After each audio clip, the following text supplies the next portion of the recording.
किसान भाइयों नमस्कार। किसान भाइयों, आज हम चर्चा करेंगे गेहूं में कितने समय अंतराल में सिंचाई करना आवश्यक होता है। तो मैं आपको बताना चाहूँगा किसान भाइयों, गेहूं की प्रथम सिंचाई की बात करते हैं तो हम एक गेहूं की प्रथम सिंचाई बुआई के 20 से 25 दिन के अंतराल में सिंचाई करते हैं, जो कि शीर्ष जड़ के जमाव का समय होता है गेहूँ में। इस समय पहले सिंचाई की जाती है। यदि हम दूसरी सिंचाई की बात करते हैं तो किसान भाइयों 40 से 45 दिन बाद जब गेहूं में फुटान की अवस्था होती है उस समय दूसरी सिंचाई की जाती है। यदि हम तीसरी सिंचाई की बात करते हैं तो किसान भाइयों 60 से 65 दिन बाद में जब पौधों में गांठ बनते हैं उस समय सिंचाई की जाती है। किसान भाइयों चौथी सिंचाई की बात करते हैं तो यह सिंचाई बुआई के 80 से 85 दिन बाद की जाती है, जब बालियां बनती है।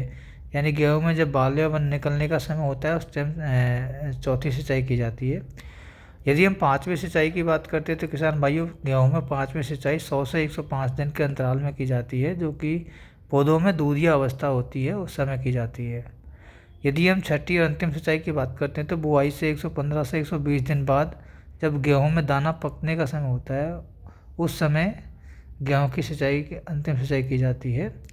मैं आपको बताना चाहूँगा किसान भाइयों, यह भूमि के आधार पर इसमें परिवर्तन भी कर सकते हैं। जैसे कई क्षेत्रों में ऐसी मिट्टी होती है जहाँ पे 4 सिंचाई करने पर भी गेहूँ पक जाता है, कईयों में 5 सिंचाई करने पर भी गेहूँ पक जाता है।